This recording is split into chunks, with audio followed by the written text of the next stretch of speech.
Entonces, como bien saben, igual por si hay personas que nos están sintonizando por primera vez, estamos teniendo una serie de las cartas a las 7 distintas iglesias, ¿sí? En Apocalipsis. Las 7 iglesias estaban situadas en Asia Menor, que actualmente es Turquía. Es prácticamente, hasta donde recuerdo, el único país que está en medio de 2 continentes, ¿no? El continente asiático y el continente europeo. Para los que les gustaría saber, oye, ¿dónde está situado todo esto? Bueno, es lo que actualmente es Turquía. ¿Sale? Entonces, yo los invito a que abran sus Biblias en Apocalipsis, no le van a batallar. Si eres una persona que por primera vez nos está sintonizando, que no conoce todavía mucho de esto, vete al final de tu Biblia, prácticamente ahí está el libro de Apocalipsis. Vamos al capítulo 3, ¿sale?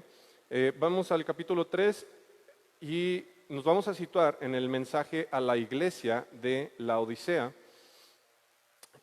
que nos vamos a tener que ir al versículo 14, ¿sale? Muy bien. Entonces,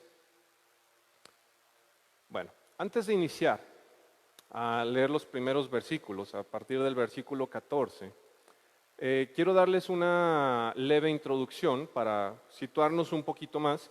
Y no quiero darles solamente información histórica que puedan decir, bueno, pues está padre, pero pues, ¿en qué afecta el texto? Curiosamente, la información que yo les voy a dar nos va a servir a cada uno de nosotros a poder tener una mejor comprensión del texto y entender por qué Dios les dice ciertas cosas en específico a la iglesia de Laodicea.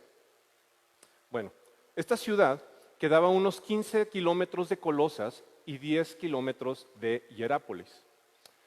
Ellos, los de la iglesia de Laodicea, o la Odisea como tal, quedaba en un lugar estratégico, ¿sí? Era la intersección de 2 grandes carreteras o vías de comunicación de aquella época. Entonces, había una carretera que iba de este a oeste y otra que iba de norte a sur. Exactamente en esa intersección, ahí estaba la Odisea. Entonces, era un lugar bastante prolífico económicamente de tanto movimiento que había ahí de gente, ¿sí? Bueno.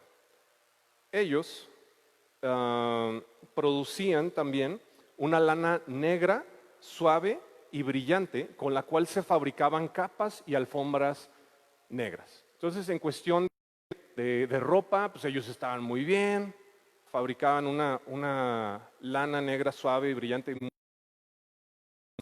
También tenían una importante escuela oftalmológica y fabricaban el colirio, un conocido bálsamo para los ojos.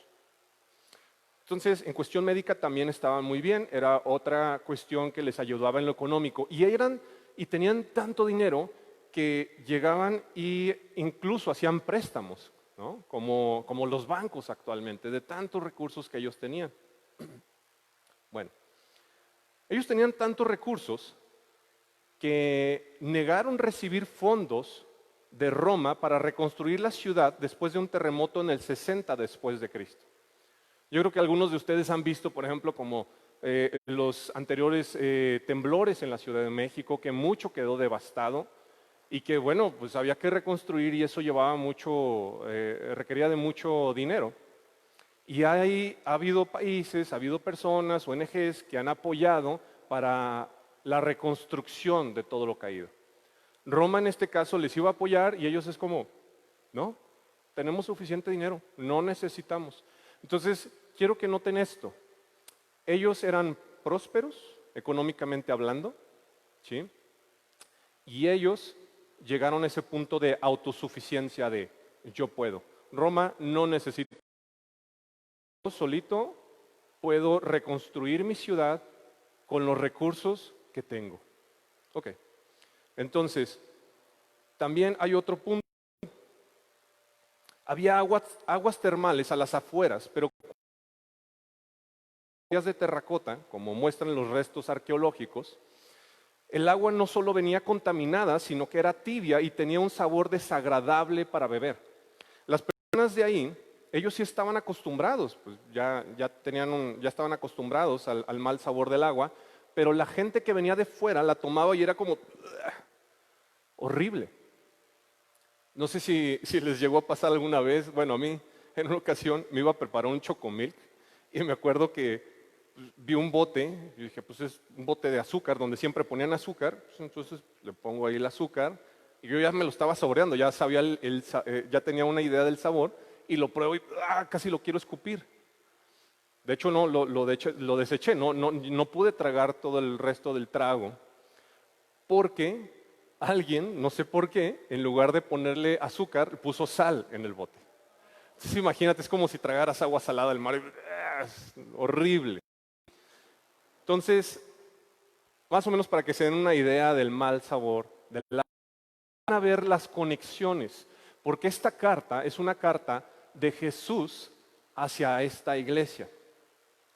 Quiero hacerles una advertencia antes de iniciar con el versículo 14. Y por eso también yo les invito a que, por ejemplo, ya veo con los jóvenes que empiezan ya con Biblias de estudio, ¿sí? Y dicen, ok, mira, este versículo no lo entiendo, pero mira, aquí el maestro de la palabra, o cuando son, por ejemplo, como en la Biblia de la MacArthur, o hay otras Biblias de estudio donde son varios eruditos, ¿no? Como la Biblia de la herencia de Reformada, varios al margen. Pero no hay que olvidar que ellos también pues son seres humanos y no son infalibles, ¿sí? Hay que tener la actitud de los de Berea, que aun cuando llegaba Pablo y llegaba a predicar, pues ellos podrían decir, pues era Pablo. Aún así, ellos se ponían a estudiar las escrituras día con día para corroborar si lo que Pablo, por ejemplo, en este caso, les estaba diciendo era correcto. Esa es la actitud que nosotros debemos de tener, ¿no? Y no estar diciendo amén a todo lo que dice cualquier pastor, cualquier líder, porque pueden tener errores. Aquí yo veo una discrepancia entre algunos autores. Algunos pensaban que esta iglesia, a pesar de que yo en el texto no veo ni por dónde, algunos autores piensan, o algunos maestros piensan que si era una iglesia salva, que no se veía por ningún lado, pero pues que eran salvos. Y hay otros maestros que discrepan y dicen, no, esta iglesia no era salva. O sea, sí, tú puedes ver, pero ¿cómo? A ver, suena como contradictorio. Ok, ustedes pueden ver templos también donde hay gente, por ejemplo, hoy en día tanta prosperidad, donde se predica de todo menos a Cristo. Hay algunos maestros como MacArthur, ¿sí? Y Miguel Núñez, que coinciden en el punto de que esta iglesia era salva. Eran personas que se reunían, pero no tenían salvación.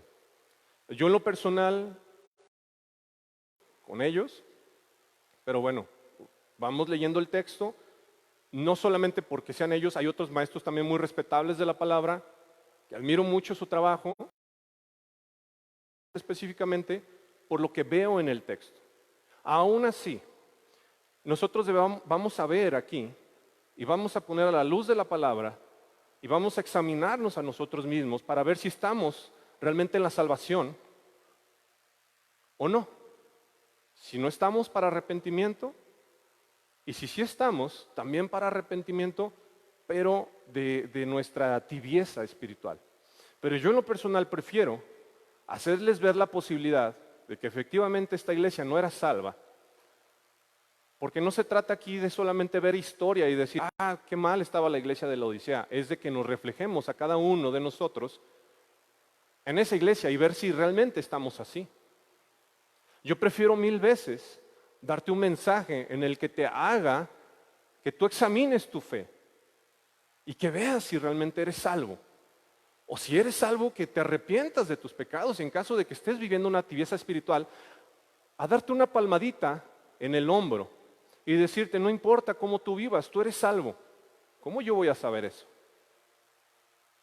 Imagínense si el día de mañana todos muriéramos y estuviésemos en el día del juicio y yo pudiese ver a montones de personas que se me hizo tan fácil decirles, tú eres salvo, no te preocupes, y ver cómo son echados al lago de fuego. Imagínense mi pesar. Yo sé que algunas personas pueden pensar, wow, qué fuerte Memo, qué radical, se está viendo muy mal. a mí me pesa más el alma de cada una de las personas de la iglesia que el poder ser popular, o el que me aplaudan, o el que sea un mensaje que se les haga agradable. Decía el apóstol Pablo, si yo quisiera agradar a los hombres, yo no podría ser esclavo de Jesucristo. Entonces empecemos con el versículo 14. Dice, y escribe al ángel, perdón, en esta ocasión estoy utilizando la Reina, en caso de que se lo pregunten, para quieren seguir. Y escribe al ángel de la iglesia en la Odisea. He aquí el amén, el testigo fiel y verdadero. El principio de la creación de Dios dice esto. Ok, quiero hacer un pequeño paréntesis aquí. Supe de hace tiempo de una iglesia actual en la que ya estaban incurriendo en muchos errores doctrinales, como este. Hay iglesias donde hay gente que cree, iglesias cristianas, donde creen lo que creen los testigos de Jehová, de que Jesús no es Dios. Y eso es tan peligroso. Y se empezaron a infiltrar mentiras, así por el estilo, hasta el punto en el que, y la gente lo estuvo en esta iglesia cristiana, estuvo tolerando, estuvo permitiendo todo ese tipo de mentiras. Y ahí se quedó, y ahí se quedó, y ahí se quedó, hasta el punto en el que se les ocurrió poner a un pastor, ordenar a un pastor homosexual. Ya no les gustó, ya dijeron, no, ya fue suficiente. Y se salieron muchos de ahí. Es algo extremo. Pero a mí lo que me llama la atención es porque menospreciaron la palabra, permitieron tanta mentira y hasta que pudieron ver algo tan extremo como eso, entonces ya dijeron, ok, ahora sí ya no nos gustó. Realmente la doctrina, la enseñanza es muy importante. Veamos qué es lo que dice la palabra y no seamos como las típicas iglesias en las que se toman las decisiones de manera democrática por a ver qué opinan la mayoría de los líderes, aunque no tenga nada que ver con la palabra. Los líderes deben de conocer bien la palabra y ver, independientemente de nuestra opinión, qué dice Dios. Entonces, bueno, sobre el versículo 14, primero que nada dice, escribe al ángel de la iglesia en la Odisea. Les recuerdo, igual también para los que están viendo o que son tal vez es la primera transmisión que ven, les recuerdo, Apocalipsis es un libro muy retórico, tiene muchas figuras retóricas, no todo es literal. Y aquí vemos una, al ángel, que significa mensajero también. Aquí no se está refiriendo a un ángel como el ángel Gabriel, sino que aquí se refiere al pastor o anciano de la iglesia designado para entregar la carta a la iglesia, en este caso, de la Odisea. ¿Sí? Ahora, dice, he aquí el amén. ¿Sí? Amén es una transliteración de la palabra hebrea verdad. ¿Sí? Cuando ves amén, amén, también va a la par de en verdad os digo. En verdad os digo es lo mismo que amén, amén. Y aquí está hablando de la verdad. ¿Sí? He aquí el amén, aquí el verdadero, aquí es la verdad. No sé si recuerdan, aquí el autor de esta carta es Jesucristo. ¿Sí? Lo escribe el apóstol Juan, pero es Jesús el que está hablando. ¿Sí? Y no sé si recuerdan que Jesús decía, yo soy el camino, la verdad y la vida. Dice, el testigo fiel y verdadero, el principio de la creación de Dios, dice esto. Hablando del punto en el que les estaba comentando que por ejemplo los testigos de Jehová, ellos piensan, y también se ha infiltrado esa herejía a varias iglesias, o incluso algunos cristianos, por falta de conocimiento teológico que todos deberíamos de tener, ¿sí? Un buen conocimiento teológico, porque al fin todos somos llamados a ser discípulos y enseñar a otros, creen por error que Jesús es solamente un ser creado y que por ende no es Dios. El problema aquí es que a Juan 14:6, donde Jesús dice, yo soy el camino, la verdad y la vida, nadie nadie, absolutamente nadie, viene al Padre sino por mí, decía Jesús. Entonces, un ser creado no nos puede salvar, ¿cierto? Dice, por ejemplo, podemos ver textos como Colosenses 1, del 15 al 18, los invito a buscarlo, ¿sí? Los invito a buscarlo, se pongan ahí. Y tengo también aquí una anotación. Bueno, este versículo en sí no enseña que Jesús fue el primer ser creado, sino que Él es el gobernante, la fuente, el origen de toda la creación. Tiene la idea del primero en prominencia más que del primero en secuencia. Vamos a verlo, por ejemplo, a la luz de Colosenses 1, del 15 al 18, como regla de hermenéutica, ¿sí? de la ciencia de la interpretación de la palabra. Un punto básico es que vemos que la Biblia no se contradice a sí misma, entonces no podemos tomar textos aislados del resto de la palabra, como lo hacen en este caso los testigos de Jehová. Ellos usan mucha palabra y te pueden apantallar, no, mira, es que aquí dice sí, pero el primero que empezó a hacer eso, a sacar los textos de su debido contexto, fue Satanás. Recuérdenlo cuando estuvo en el desierto con Jesús y le decía, haz esto porque la Biblia dice esto. ¿Y qué le contestaba Jesús? Con la misma palabra, sí, pero también la palabra, y estaba derribando sus argumentos. Bueno, Colosenses 1, del 15 al 18, dice lo siguiente.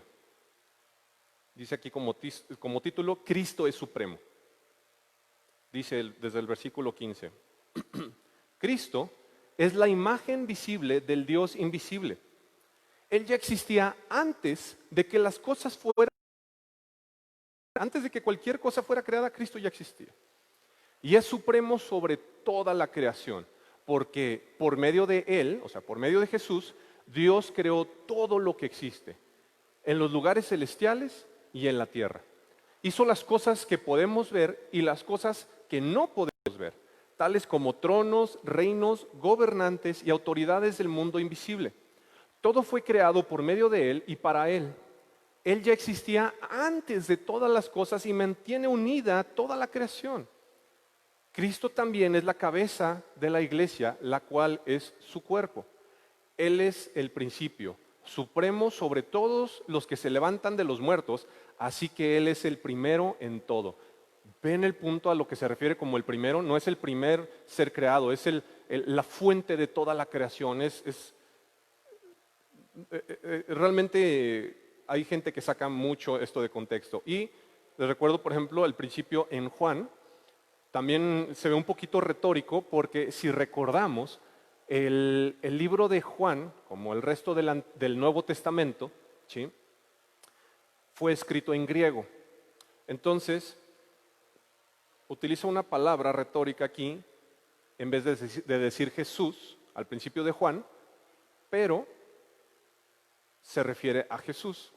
Veámoslo en los versículos, Juan 1, de los versículos 1 al 3. Prólogo, Cristo, la palabra eterna. Por ejemplo, aquí lo estoy leyendo en la NTV y dice, en el principio la palabra ya existía. Si lo estás leyendo en la Reina Valera, va a decir el verbo. Es prácticamente lo mismo. La palabra estaba con Dios y la palabra era Dios. El que es la palabra existía en el principio con Dios. Dios creó todas las cosas por medio de Él y nada fue creado sin Él. ¿Qué pasaría si cambiamos el verbo o palabra por Jesús? Leámoslo de la siguiente manera. En el principio Jesús ya existía. Jesús estaba con Dios y Jesús era Dios. Jesús existía en el principio con Dios. Dios creó todas las cosas por medio de Él y nada fue creado sin Él. ¿Ven el punto? Ahora, tú puedes decir, oye, pero Jesús tuvo un inicio aquí. Nació de María la Virgen y del Espíritu Santo. Sí, Jesús como hombre tuvo un comienzo, pero como Dios fue el principio de todo. Pongan atención en esto. Esto es bien importante saberlo. Jesús era 100% hombre y 100% Dios a la vez. Esto es lo que nos ayuda a clarificar este punto. Ahora, Tú puedes decir, ¿y por qué es tan importante esto? Probablemente la iglesia de la Odisea tenía problemas con este tipo de entendimiento. Y si tú limitas a Jesús a ser un ser creado en vez de creer que Jesús es el mismo Dios, ese es un gran problema para la cuestión de la salvación. Muy bien. Entonces, no es una coincidencia que tú ves que los testigos de Jehová te están queriendo hacer creer que Jesús no es Dios y que, por ejemplo, los musulmanes, también ellos te dicen, sí, yo creo en Jesús, pero yo creo que fue un profeta, nada más. Un punto medular donde tú te vas a dar cuenta de la gran diferencia entre las distintas religiones y el cristianismo, ¿sí? O sea, las distintas religiones donde creen en un Dios, hacen o menosprecian la figura de Jesús, queriéndolo rebajar, hacer como un ángel, hacer como un gran profeta, hacer lo que sea. Pero no es nada más eso, Él es Dios mismo hecho hombre. Si tú no crees eso, entonces, ¿cómo puedes obtener salvación cuando la salvación es única y exclusivamente a través de Jesús? Yo no puedo obtener la salvación a través de un profeta o de un ángel, solamente Dios nos puede salvar, la salvación es del Señor. Entonces, vamos al versículo 15. Yo conozco tus obras, que ni eres frío ni caliente. Ojalá fueses frío o caliente, pero por cuanto eres tibio y no frío ni caliente, te vomitaré de mi boca. Bueno, siguiendo el punto que les estaba comentando, de lo que veo aquí, que estas personas lamentablemente no eran salvas, chequen lo siguiente, les voy a poner, porque pueden sonar un poquito confuso de quién es el caliente, quién es el frío, quién es el tibio, de qué está hablando aquí. Se los muestro de la siguiente manera. El ladrón en la cruz era frío hacia Jesús, ¿sí? ¿Recuerdan cuando Jesús fue crucificado? Ya había dos ladrones a sus lados y uno de ellos creyó. Él no tuvo oportunidad de hacer nada bueno en toda su vida. O sea, él en verdad, bueno, más bien se la pasó pecando y todo. Bueno, por algo estaba ahí. Pero en el último momento, él creyó. ¿Sí? Entonces, ese ladrón era frío hacia Jesús. O sea, hasta ese momento él reconocía, pues, soy un pecador, yo estoy mal. ¿Sí? Y bueno, en el último momento creyó. Y él vio claramente su necesidad. Como contraste entre lo frío y lo caliente, les voy a poner un ejemplo. El apóstol Juan era caliente hacia Jesús y disfrutaba su relación íntima de amor. ¿Sí? Pero Judas, él era tibio, siguiendo a Jesús lo suficiente para ser considerado un discípulo, pero no dio su corazón a Jesús por entero. Me hace recordar, ¿no? Este pasaje que estaban entre ellos, pero no eran de ellos. Mucha gente, aquí hay tres tipos de personas. Los que creen, los que no creen, y en la categoría del tibio, el que cree que cree. Yo creo que creo. Me voy a un ejemplo muy extremo, ¿no? Me ha tocado de repente compartirle, por ejemplo, a taxistas. Y cuando toco el tema de Dios, algunos de ellos les sale como su lado espiritual y dicen, no, sí, es bien padre. Yo con Dios, luego tengo mis conversaciones y que no sé qué, y Él es mi Padre Celestial y todo. Y de repente ya en parte de la plática luego sale algo así como, no, pero pues es que, ¿sabes qué? Estoy batallando económicamente porque tengo dos familias y entonces pues está canijo mantener a dos esposas y te quedas así de, a ver, ¿cómo está esto, no? O sea, decir, no, es que es mi Padre Celestial y yo voy a la iglesia y sirvo. Tú puedes decir misa, pero ¿realmente Jesús te conoce? O sea, ¿realmente el Espíritu Santo está dentro de ti? Tal vez tú fuiste de esas personas que te compartieron el Evangelio diciéndote solamente, repite esta oración después de mí y como por arte de magia, entonces tú ya eres salvo. Y ni siquiera te hablaron de arrepentimiento, no te dijeron cuál es tu condición, no te dijeron por qué has pecado, no te han enseñado quién es Dios.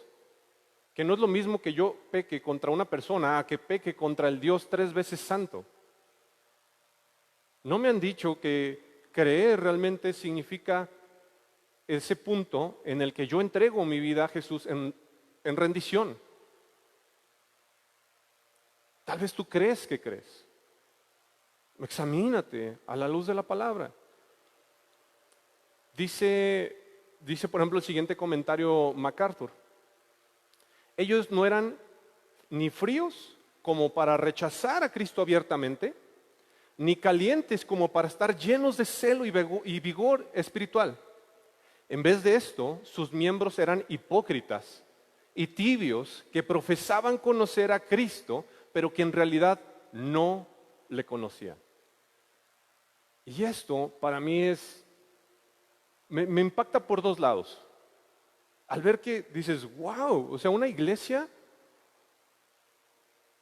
donde su gente no era salva, pues es impresionante, pues. Porque, por ejemplo, a diferencia de la iglesia de Sardis, todavía Jesús le dice, bueno, pero todavía, o sea, los empieza a reprender, pero dice, bueno, pero todavía hay un pequeño remanente de gente que ha creído, que ha sido salva. No lo veo en esta iglesia, no lo veo en la carta de la iglesia a la Odisea, no veo ni un punto bueno, nada en absoluto, ni una sola persona. Y vamos a irlo desarrollando. Por ejemplo, quiero que chequen Mateo 7 del 21 al 23. Y este es un punto medular. Este versículo es uno que cada que lo veo y lo leo, ¡pum!, a mí me impacta. No sé ustedes. Pero en verdad este versículo es algo que debemos de tener muy presente para tener ese temor y temblor. Y no confiarnos en que de manera subjetiva pensamos que somos creyentes verdaderos. Dice, verdaderos discípulos. Esto lo leo en la Nueva Traducción Viviente y dice el versículo 21, diciendo Jesús, no todo el que me llama Señor, Señor, entrará en el reino del cielo. Solo aquellos que verdaderamente hacen la voluntad de mi Padre que está en el cielo. O sea, tú puedes decir, no, Señor, Señor, mi Padre celestial. Tú puedes decir misa. Tú puedes decir lo que sea. Sin embargo, solo aquellos que verdaderamente, dice aquí, hacen la voluntad de mi Padre, solo entrarán aquellos que verdaderamente hacen la voluntad de mi Padre que está en el cielo. Si tú eres de los típicos que dices, no, sí, yo creo en Dios, pero estás viviendo igual que el mundo o peor que ellos aún, considera este pasaje. Versículo 22 dice, el día del juicio, muchos me dirán, Señor, Señor, profetizamos en tu nombre, expulsamos demonios en tu nombre, hicimos muchos milagros en tu nombre. Pero yo les responderé, nunca los conocí. Aléjense de mí ustedes que violan las leyes de Dios. ¿Ustedes creen que Dios no estaba consciente de la existencia de esas personas? Claro que sí. No les conocía como a sus hijos. No había intimidad. Ellos vivían conforme a sus estándares. Ellos no se habían arrepentido. Entonces, ¿ven cómo hay tanta gente que puede pensar, yo soy cristiano y tal vez, y cualquiera de nosotros puede decir, sí, yo conozco a Dios, me han hablado mucho de Él y yo me he echado muchísimas predicaciones y me he hecho tantas predicaciones por internet, yo conozco de Dios y te puedo decir varios atributos y todo. La pregunta es, ¿Dios te conoce a ti? Yo puedo ir a, no sé, a la Casa Blanca y pueden estar ahí los de seguridad y decirles, déjeme pasar porque yo conozco a Trump, yo he leído mucho sobre él y yo me he echado muchos videos y yo conozco a Trump, se van a reír de mí. Pero la diferencia sería si Trump va caminando por ahí y me ve y les dice a los guardias, por favor, déjalo entrar, yo lo conozco. Eso hace la diferencia. ¿Crees que Jesús podría decir lo mismo de ti? ¿Te has arrepentido? ¿Has creído en verdad? ¿Pasas tiempo con Él? ¿Deseas hacer su voluntad? ¿Te duele cuando has pecado? ¿O no te importa?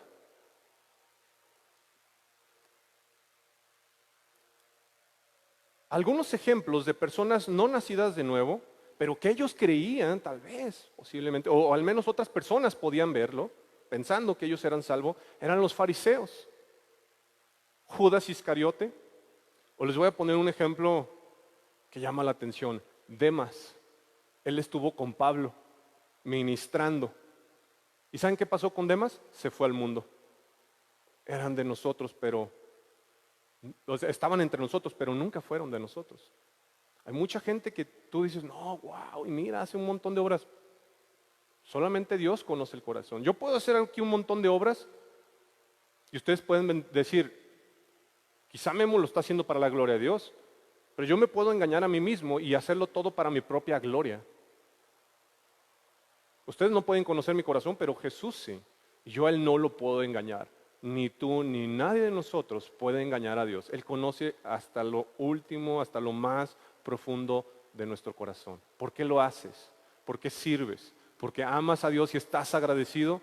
O tal vez porque, como las personas que lamentablemente dicen, hay que ser pastor, eso sí deja. ¿Vas tras el dinero? ¿Vas tras la fama? ¿Cantas aquí o tocas para que la gente te vea y te aplauda? A Jesús no lo vas a engañar.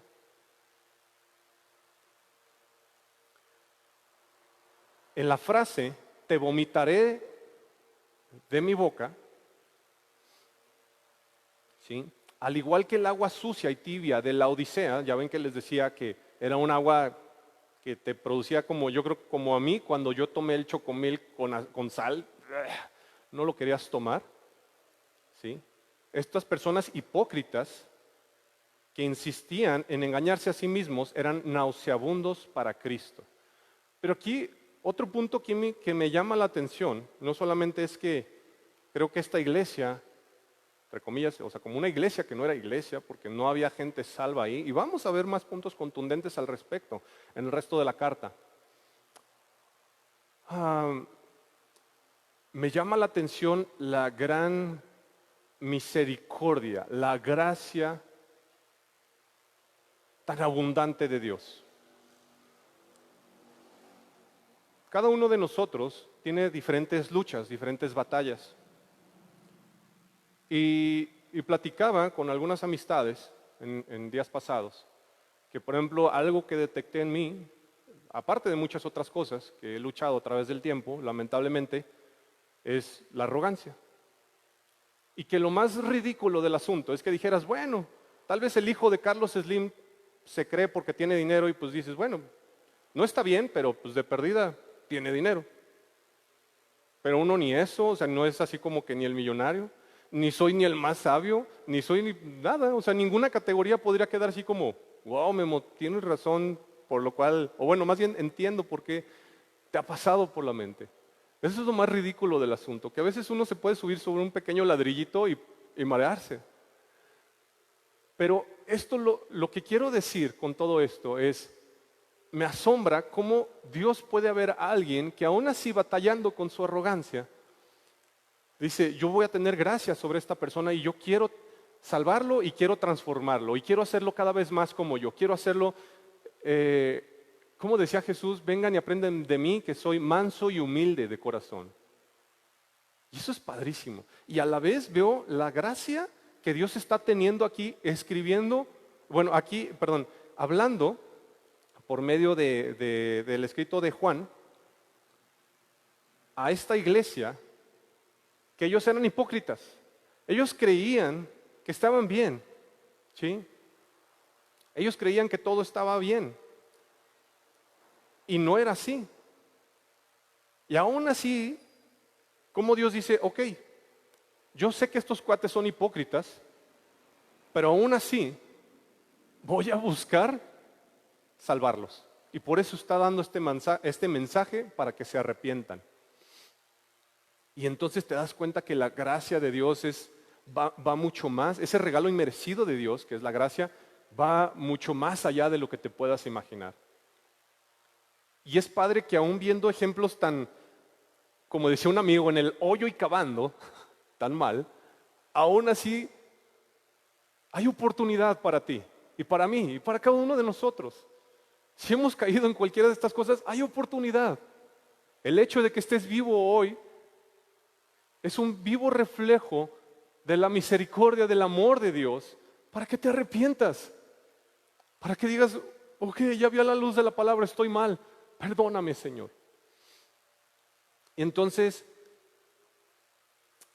vemos lo siguiente. El versículo 17 dice, porque tú dices, ¿sí? Aquí vemos la cuestión de la hipocresía en estas personas. Ellos pensaban que estaba muy bien. Dice, yo soy rico y me he enriquecido y de ninguna cosa tengo necesidad. Vemos el contexto, ¿recuerdan lo que les estaba explicando de cómo estaba la Odisea? Habían algunas iglesias que eran pobres económicamente y otras iglesias les tenían que ayudar. Pero en el caso de la Odisea, ellos eran muy prósperos económicamente hablando.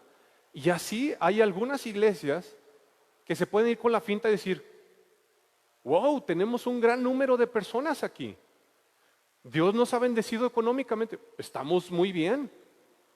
Y eso pasó por ellos. O sea, al grado que le dijeron a Roma, no, ni te preocupes, Roma, tenemos lana de sobra, nosotros podemos reconstruir de cero y mejor todavía, porque según los textos históricos reconstruyeron su ciudad mejor de como estaba, pusieron gimnasios, pusieron albercas, pusieron, no, todo. No pusieron el Xbox porque no existía, pero si no también lo ponían. Entonces, dice, yo soy rico y me he enriquecido y de ninguna cosa tengo necesidad. Esa es la autosuficiencia en el corazón del ser humano. Yo no necesito a Dios. Yo soy muy bueno. Te digo algo.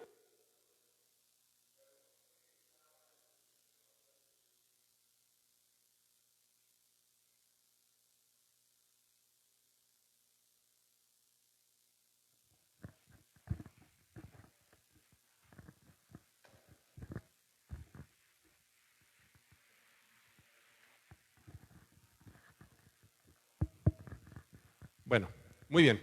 Entonces, seguimos en el versículo 17. Entonces dice, yo soy rico y me he enriquecido, de ninguna cosa tengo necesidad. Les comentaba, las veces es bien engañoso, pues, porque cuando tú compartes el evangelio, hay ocasiones en las que he visto algunas personas que lo digo, no, este cuate se ve bien malote, yo creo que me va a rechazar y todo.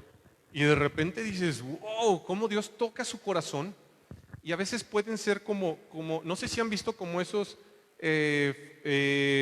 ¿cómo se llama? Esos cortes de carne gruesos que tú los puedes poner en el asador. Y tal vez se te pasó poquito y tú viste que ya hasta se le hizo como una capita dorada alrededor. Y tú dices, no, ya está bien chamuscado, ¿no?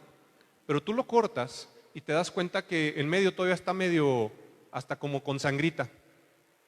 Y así pasa con muchas personas que se dicen incluso hasta ser ateos y todo, y no, ponen una cara así de no, yo no. Y de repente cuando tú los confrontas con su pecado, de repente es como, ves como, no, a algunos hasta llorando, ¿no? Y curiosamente a veces me he ido con la finta de gente que digo, mira, esta persona es como bien buena onda, es bien alivianada. Yo creo que esta persona sí va a recibir bien el evangelio. Ese es el problema, ¿no? Que no conocemos los corazones más que Dios. Pero ellos se creen buenas personas. Y ha habido personas que me han prácticamente casi dejado de hablar porque se han sentido ofendidas así de, ¿cómo? O sea, yo soy una buena persona, ¿qué estás queriendo decirme? ¿Que yo soy un pecador que me voy al infierno? No me gusta tu mensaje en absoluto, o sea, veme, yo soy re buena gente. O sea, claro, yo me voy al cielo, ven mis buenas obras y no aceptan. Vean esto, yo soy rico y me he enriquecido y de ninguna cosa tengo necesidad, ni de Jesús. O bueno, sí tal vez de Jesús, pero como la cerecita en el pastel, que me ayude por si las dudas, porque realmente yo soy buena gente. Y así hay gente en ciertas iglesias, que puede pensar, no, es que a mí me causa conflicto de repente que estamos entre varios. Digo, yo sé que puede haber alguna excepción de que tal vez una persona nueva le dé pena o lo que sea, pero cuando ves personas que se supone que ya tienen más tiempo y que no es necesariamente una persona penosa, y le dices, oye, ¿puedo orar algo por ti? ¿O podemos así en el grupo orar algo por ti? No, yo me saco de onda, o sea, yo no tengo que estar pidiendo que alguien ore por mí solamente cuando tengo una necesidad en específico de, por ejemplo, algo material. o que la salud de algún familiar, algo así. Como hijos de Dios, en ocasiones tal vez no pensamos en, yo me veo la luz de la palabra y veo cuánto me falta. Veo 1 Corintios 13, veo el amor y es como, wow, estoy a años luz. ¿Por qué no hacer más peticiones de oraciones también por, bro, ayúdame a orar para que pueda tener en verdad más dominio propio? O para que sea más paciente. Para que en verdad deje de ser tan codo y que realmente sea generoso, porque me duele ofrendar a la iglesia. No tengo problema en comprarme un iPhone de 20,000 pesos, híjole, pero si saco 100 pesos para la iglesia, me duele. ¿Por qué no oramos por cosas así? Quiero ser más como Jesús, quiero crecer en oración, No, pero todo muchas veces lo enfocamos en nosotros. Bueno, dice, entonces aquí vienen varios puntos. Por ejemplo, menciona que, dice, ok, de ninguna cosa tengo necesidad, y dice, pero dice Jesús, en contraste con eso que piensa, eso es lo que la iglesia de la Odisea piensa, versus lo que Jesús ve de ellos. Es como tú puedes pensar, no, yo estoy bien y todo, ¿no? Tal vez un fumador puede pensar, no, yo estoy bien, déjame te saco unos rayos X, le dice el doctor, y de repente ve sus pulmones y están negros. Jesús es el mejor doctor que saca los mejores rayos X y te va a checar a ver cómo estás.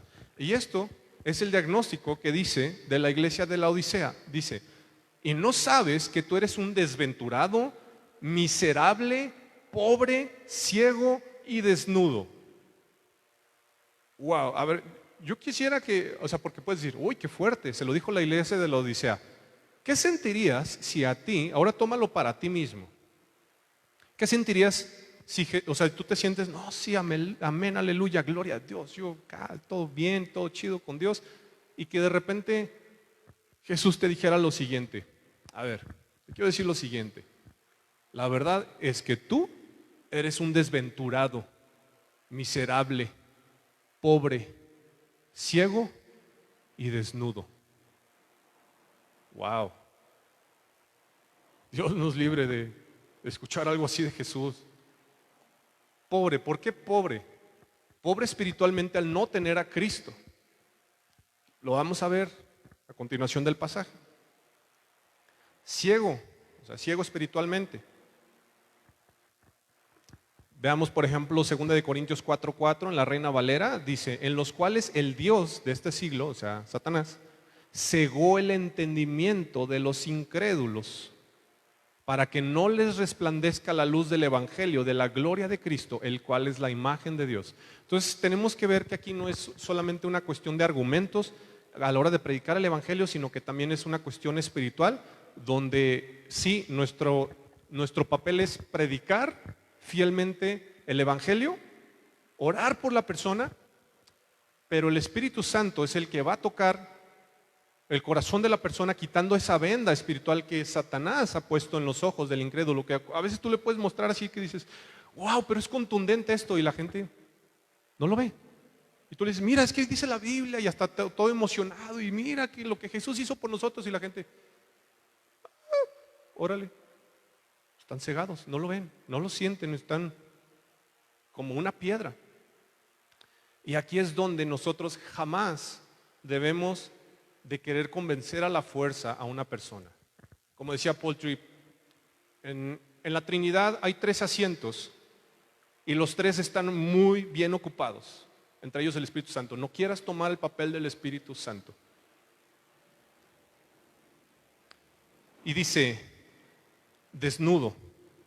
No sé si recuerdan a Adán y Eva cuando pecaron y de repente, caray, ya me di cuenta, estoy desnudo. ¿Qué sentirías si tuvieras que salir a la calle así desnudo? Vergüenza. A veces ellos podían pensar, no, mira, ve hasta mi ropa negra fina, de lana negra, brillante, sedosa. Pero les decía, pero tú espiritualmente estás desnudo. En una ocasión, bueno, yo supe, creo que han habido muchos casos así por el estilo, pero supe de una chica, una jovencita, de una iglesia, pues bueno, ella no era salva, pues era de las típicas, ¿no? Que a veces la creen de, sí, soy cristiana de cuna y todo eso, pero no conocen a Dios. se le ocurrió ir a una fiesta a esta chica y bebió alcohol. Y esta chica llegó el momento en el que perdió el conocimiento y no reaccionaba. Y los amigos lo que hicieron es, le quitaron la ropa, la echaron en la regadera, le echaron agua helada para que reaccionara, y aún así no reaccionaba y la tuvieron que llevar al hospital. Creo que duró como una semana ahí, muy mal, y gracias a Dios sobrevivió. ¿Qué sentirías tú si estuvieras en esa condición? Te quitaron la ropa y todo el mundo te vio desnudo. ¿Cómo te sentirías? Es vergüenza total. Y Jesús te está diciendo, tú así estás. ¿Tú crees que, no, mira, es que tengo mis trajes de lana negra, Dolce & Gabbana o Dulce Guayaba, no sé, alguna de esas? Pero realmente, no, estaban desnudos. Dice, bueno, perdón, les comentaba nada más que igual, por ejemplo, ellos estaban desnudos, dice, les decía, al igual que Adán y Eva por su pecado, y que tuvieron que ser cubiertos por Dios al darles las pieles de los primeros animales sacrificados, ¿no? Entonces, bueno, eso es lo que pasa con el pecado. Versículo 18 dice, por tanto, yo te aconsejo que de mí compres oro refinado en fuego para que seas rico, y vestiduras blancas para vestirte, y que no se descubra la vergüenza de tu desnudez, y unge tus ojos con colirio para que veas. Memo, esto suena raro. ¿Compra? ¿A poco tú puedes comprar tu salvación? Claro que no. Y por muy prósperos que fueran los de la Odisea económicamente hablando, todo su dinero no les servía para comprar absolutamente nada de Dios. ¿Saben por qué ellos podían?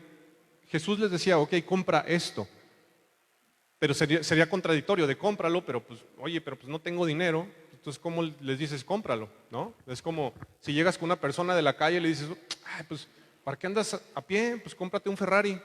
Y eso te quedaría viendo, pues, no estás viendo que no tengo ni en qué caerme muerto. ¿Cómo voy a comprar eso? No tengo. Lo mismo pasaba con ellos, pero ¿saben? La compra es gratuita porque Cristo ya pagó el precio. Para ellos fue gratuito, pero a Cristo le costó toda su sangre. Spurgeon decía que toda la riqueza de la gracia depende de la persona y de la función de Jesús. Y veámoslo con Isaías 55:1 en la Reina Valera. Y dice, misericordia gratuita para todos.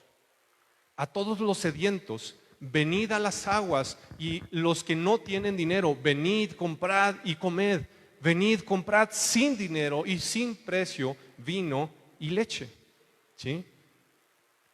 Entonces, nosotros comprar lo que solamente Cristo nos puede dar. ¿Y a qué se refiere con todo esto? Por ejemplo, oro, los verdaderos tesoros espirituales. ¿Sí? Los verdaderos tesoros espirituales. Decía en el versículo, oro refinado en fuego. Porque, ok, tú obtienes esos tesoros espirituales, pero tú vas a ser, ok, tú desde el momento en que tú recibes a Cristo Jesús en arrepentimiento y fe, tú eres salvo. Y tú eres santo y eres justo, no por tu propia santidad o justicia, sino por los méritos de Cristo Jesús, ¿sí? Porque hubo ese intercambio. Sin embargo, tú vas a tener que seguir creciendo en santidad. Y cuando tú creces en santidad, no es por ósmosis inversa, sino que va a haber pruebas, va a haber aflicción. Mucha gente de repente, no, es que yo creo que ya Dios no me ama. No, es que es parte de las clases. Es que es aflicción 1, aflicción 2, aflicción 3. Dices, bueno, pues ya creo que ya voy terminando, ya voy por aflicción 4. No, brother, tal vez vas a llegar a aflicción 22 o más. Pero Dios te va a transformar, te va a hacer crecer en santidad a través de la aflicción. Pero tú no estás solo, Él está contigo. Él nunca te suelta de su mano. Vestiduras blancas, habla de la justicia de Cristo. No sé si recuerdan cuando el hijo pródigo llega al padre, estaba con su ropa toda sucia que simboliza su pecado, y lo primero que hace, a ver, quítenle esta ropa, por favor, pónganle ropas blancas. La justicia de Cristo. Él no pudo obtener, el hijo pródigo, en ese momento por sus propios medios esas vestiduras blancas. No tenía con qué. El Padre es el que le da la ropa nueva, que es Cristo. Colirio para los ojos. Porque ellos también, por ejemplo, fabricaban colirio y ayudaba de manera medicinal a la gente que no podía ver bien. Pero aquí es espiritualmente hablando para que pudieran ver. Entonces son contradicciones, dices, wow, ellos tenían todo para hacer que la gente pudiera ver físicamente, pero ellos no podían ver espiritualmente, estaban cegados. Dice el versículo 19, yo reprendo y castigo a todos los que amo, sé pues celoso y arrepiéntete. Respecto a este versículo, menciona MacArthur lo siguiente: los versículos de Apocalipsis 3:18 a 3:20 indican por igual que Cristo hablaba aquí a personas incrédulas. Dios también ama a los que todavía no se han convertido, como viene en Juan 3:16, por lo cual, por tanto, amó Dios al mundo, ¿no? Y luego castigo se refiere con frecuencia a la obra de convicción y escarmiento de Dios en la vida de los no regenerados. Entonces, llama al arrepentimiento. Arrepiéntete. El mensaje de Cristo Jesús desde Mateo, que empieza, arrepiéntanse de sus pecados y vuelvan a Dios. Y el mismo mensaje que tenían los discípulos, ¿sí? Arrepiéntanse de sus pecados. Versículo 20. He aquí, yo estoy a la puerta y llamo. Si alguno oye mi voz y abre la puerta, entraré a él y cenaré con él y él conmigo. ¿Dónde estaba Jesús? ¿Adentro de la iglesia o fuera de la iglesia? Estamos viendo que estaba afuera. Quiero hacer una anotación aquí. Cristo no llama al corazón de una persona, sino a la puerta de la iglesia. Pues a diferencia de la iglesia de Sardis, donde había un remanente, en este caso no había un solo creyente verdadero en su interior. No menciona ni, o sea, al igual que a Sardis los reprende, pero al menos en Sardis dice, bueno, hay un remanente. Aquí no menciona ni una sola persona. Hace unos meses salió ahí la duda de unas personas que decían, oye, ¿y yo puedo ser salvo sin el Espíritu Santo? ¿Yo puedo decir que soy cristiano, que soy creyente, que soy seguidor de Cristo sin tener el Espíritu Santo en mí? Veamos qué dice Romanos 8:9. En la Nueva Traducción Viviente dice lo siguiente: pero ustedes no están dominados por su naturaleza pecaminosa. Son controlados por el Espíritu si el Espíritu de Dios vive en ustedes. Y fíjense lo que dice entre paréntesis. Y recuerden que los que no tienen al Espíritu de Cristo en ellos, de ninguna manera pertenecen a Él. De ninguna manera. Se lo repito, lo último que dice. Y recuerden que los que no tienen al Espíritu de Cristo en ellos, de ninguna manera pertenecen a Él. Oye, Memo, pero pues Cristo estaba afuera, pero sí eran salvos. Recuerden que los que no tienen el Espíritu de Cristo en ellos, de ninguna manera pertenecen a Él. No sé cómo podrían compaginar algo así. Yo veo que Cristo está afuera. Hay iglesias que pueden tener muchos, pueden tener un super servicio de alabanza, pueden tener un montón de congresos, pueden hacer un montón de ayuda afuera en las calles. Pueden tener excelentes maestros de la palabra, un gran número de niños en la escuelita dominical y haciendo obras de teatro, y aún así Cristo estará allá afuera. Qué fuerte. Versículo 22, perdón, discúlpenme, me moví aquí. Versículo 21. Al que venciere, le daré que se siente conmigo en mi trono, así como yo he vencido y me he sentado con mi Padre en su trono. Y esto es un símbolo de compartir su reinado en el reino de Dios. Como vemos al principio en Apocalipsis, Jesús está sentado en el trono. Y nosotros reinaremos con Él si somos salvos. Está dándonos esa oportunidad. Y dice el versículo 22, el que tiene oído, oiga lo que el Espíritu dice a las iglesias. Y esto se refiere a todo aquel a quien Dios le había concedido la habilidad espiritual para comprender la verdad. Mucha gente luego piensa que ¿cómo se llama? Ay, se me fue el nombre. Cuando Jesús hablaba por parábolas, que Jesús solamente lo hacía para que la gente lo pudiera entender de una manera más fácil. Sin embargo, muchas veces lo hacía a propósito para que entendieran los que Él quería que entendieran y no entendieran las personas que Él no quería que entendieran. Pero esto es un llamado al arrepentimiento. Muy bien. Entonces, tú puedes estar en dos lados, o bueno, tres que se había comentado. Tú puedes ser alguien que esté caliente espiritualmente hablando. Si es así, qué bueno, te felicito. Pero como decía Pablo, el que esté firme, ve a no caer y nunca te conformes. Sigue creciendo, sigue buscando crecer. Algo decía Spurgeon, si mal no recuerdo, hace poco que leía una de sus frases, que si tú no quieres conocer más de Cristo, se nota que todavía no conoces nada de Él. Tú lo quieres conocer cada vez más, tú quieres amarlo cada vez más, tú quieres estar cada vez más apasionado, servirle más, aprovechar cada día de tu vida que estés aquí, porque sabes que el mundo se está perdiendo, que hay tantas personas en lugares donde no conocen a Cristo y nadie está haciendo nada. Y si tú tienes una mente como la de Cristo, a ti eso te duele y tú no te quedas como que nada está pasando, viendo el fútbol todos los domingos o perdiendo horas en videojuegos, sabiendo que la gente se está perdiendo. Y no estoy diciendo aquí que eso sea pecaminoso, no. Pero cuando eso es lo máximo en tu vida y eso es lo que estás pasando más tiempo, hasta el punto en el que dices, es que no tengo tiempo para predicar el evangelio, entonces ya estás teniendo un ídolo. Y así podemos nombrar montones de cosas. Tal vez tú estás en el punto en el que tú eres salvo, pero tú has sido tibio. Y tú has pensado que el estándar así de, bueno, pues yo ya hice una oración y pues yo ya. Y ahí la llevas y pues más o menos.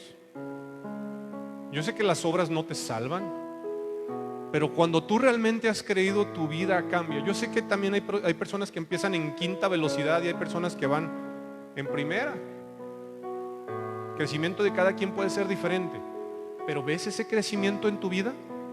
Y si lo ves, busca crecer más, porque en verdad hay tanta gente que se está perdiendo. Y no es que Dios necesite de nuestras buenas obras, pero como decía Lutero, nuestros vecinos sí. No seas alguien que cause vergüenza al cuerpo de Cristo y que haga que sean vacunadas algunas personas contra el evangelio por tu mal comportamiento. Busca crecer, busca ayudar. Tú no puedes separar el ser salvo y el ser discípulo que hace discípulos. Desde el momento en el que tú has creído, tú eres un discípulo que está llamado a hacer discípulos. Si tú estás calentando banca, eso está mal. No existe el ministerio de calentar banca. Y no se trata solamente de servir en la iglesia. Tú tienes que hacer discípulos. Fuiste salvado para hacer buenas obras. No fuiste salvado por tus buenas obras, pero como dice en el libro de Efesios, tú fuiste salvado para hacer buenas obras. No sé si vieron aquí, ahora en el punto número 3, las personas que creen, que dicen, yo creo que soy cristiano, pero que en verdad no lo son. Cuando Jesús les dice, es que tú eres ciego, tú estás desnudo. Hace poco los jóvenes estuvimos estudiando el libro de Efesios y veíamos al principio que te hace ver tu nueva identidad en Cristo y te dice, es que tú eres rico. Te hace ver tu herencia en Cristo, quién eres ahora tú en Cristo. Y es un contraste abismal con cómo está hablando Cristo a esta iglesia, entre comillas, que yo no veo nada, ni lo más mínimo, en lo que puedas ver, estos cuates eran salvos. No se ve ni un remanente, se ve todo mal.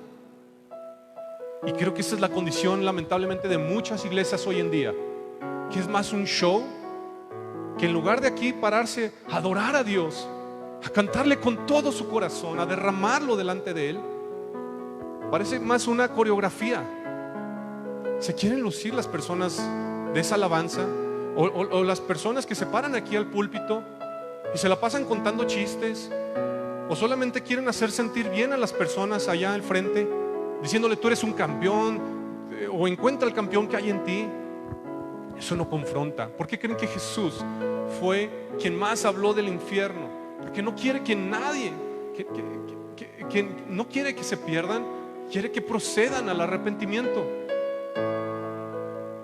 En este tiempo de predicación debemos nosotros de confrontar con el pecado.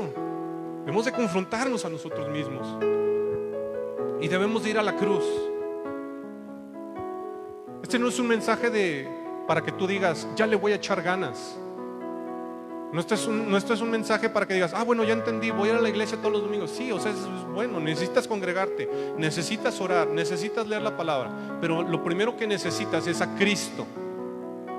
Tal vez tú hayas podido pasar años en la iglesia y tal vez tú no eres salvo.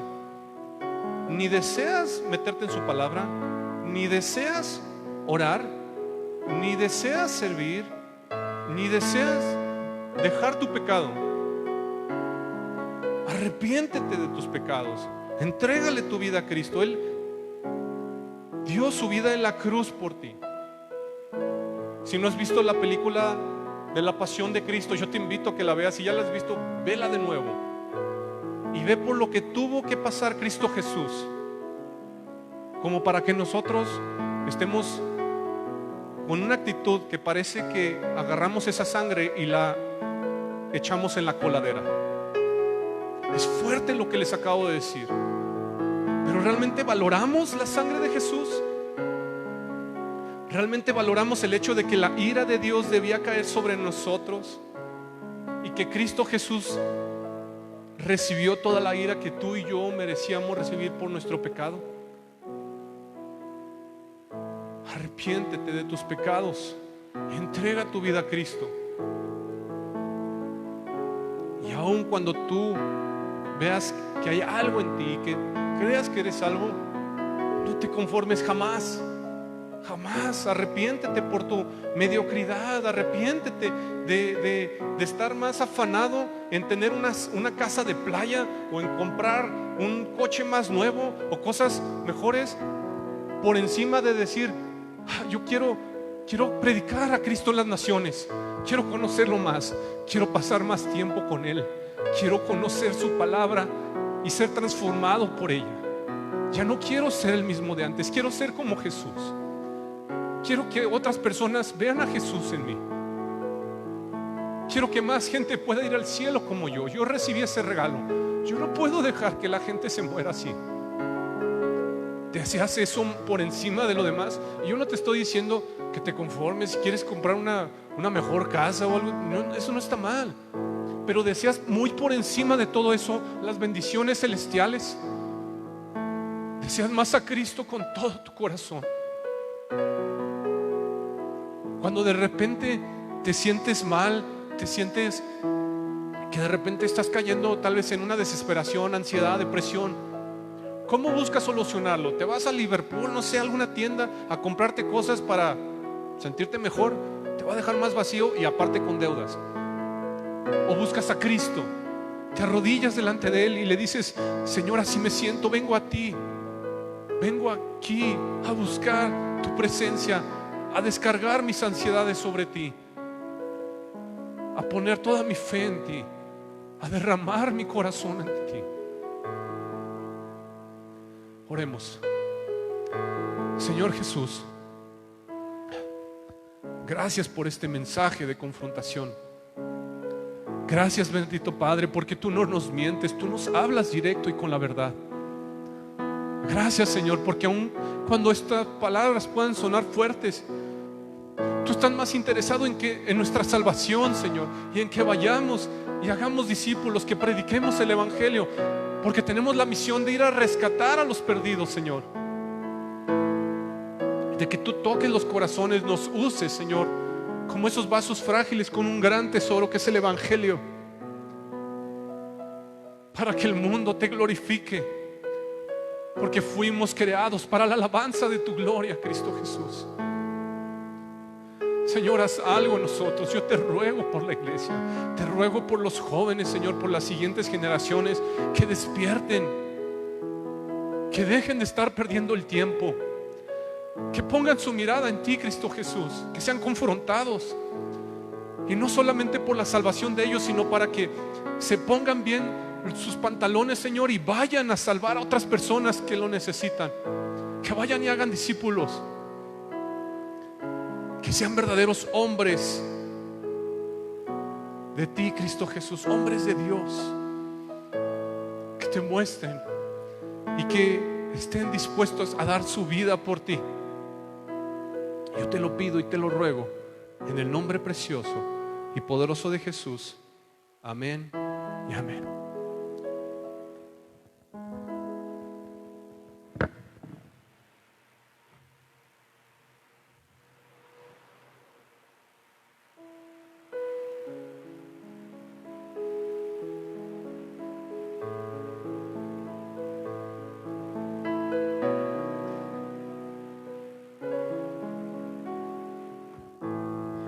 Muy bien, amigos, pues gracias por estarnos en sintonía. Vamos a cerrar también con otra oración. Que tengan un bonito domingo y gracias, hermanos, por estar en sintonía con nosotros.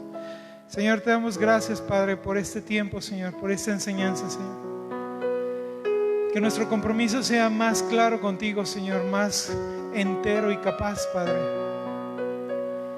Gracias por mis hermanos que nos han estado viendo aquí, Señor. Bendice su día, Señor, y que esta palabra la lleven y la piensen, la mediten y caiga a su corazón, que sea parte de nuestro diario vivir, Señor. Bendice a cada uno de nuestros hermanos, Señor.